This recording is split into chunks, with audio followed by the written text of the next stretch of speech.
alright. Well, I'm not, because I just watched The Deadly Spawn, and it's not very good. So, it's a 1983 American sci-fi horror film, directed by Douglas McKeown, and it turns out it's the only film he's ever made. Good. So the plot's pretty straightforward. It's about a meteorite hits Earth, and it's got aliens in it, and the aliens proceed to attack a small town, which includes a small group of student scientists, a bunch of old ladies, and a kid who likes monsters. Now, it's only 78 minutes long, but it feels about 4 hours.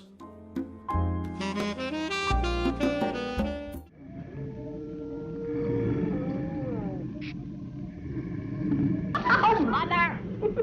No, really. I remember you always stayed out in the wet.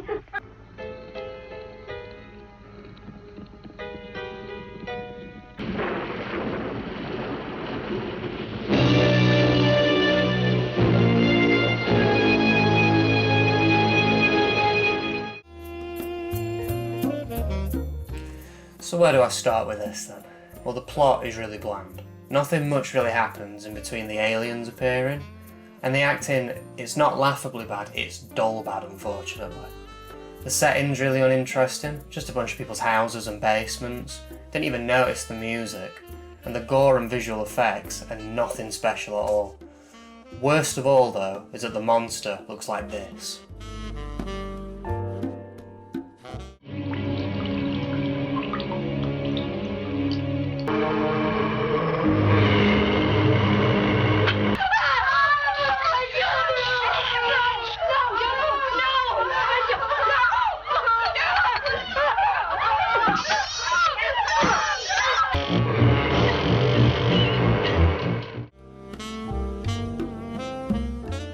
But you know what made this whole thing worse? It was the print. It looks like shit. It's clearly a VHS strip and there's flickering and grain like all the way throughout. And the sound as well, the sound is terrible. You can barely understand what people are saying, and half the time they sound like they're talking through mud. Now, I was thinking, I'm not sure if I'd have enjoyed the film any more if the print and the release had been a bit better. But you know, it would have been nice to understand what people were saying half the time.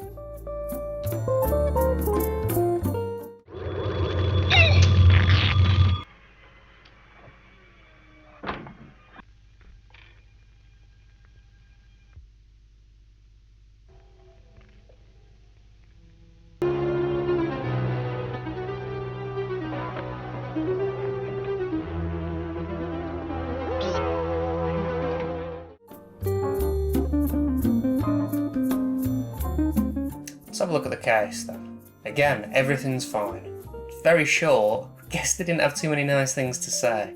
At least all the information's right, and this is the start of some of the taglines that I always associate with Vipco. Now the logo, different again, but it goes back to the original one this week, that lovely VHS one. Love it. Best part of this whole release. Well, let's see what we get on the disc. Nothing. We get chapter select, filmographies, stills, and 2 duplicate trailers, Psychic Killer and Shogun Assassin again. Very disappointing compared to last episode. But then again, so is this whole thing. I would not recommend this film, or this release, and don't listen to that all-movie review quoted on Wikipedia. Engaging in realistic characters, they must have been watching a different film to me. Or maybe I just weren't in the mood for it. Anyway, let's hope that next week's film's a hell of a lot better.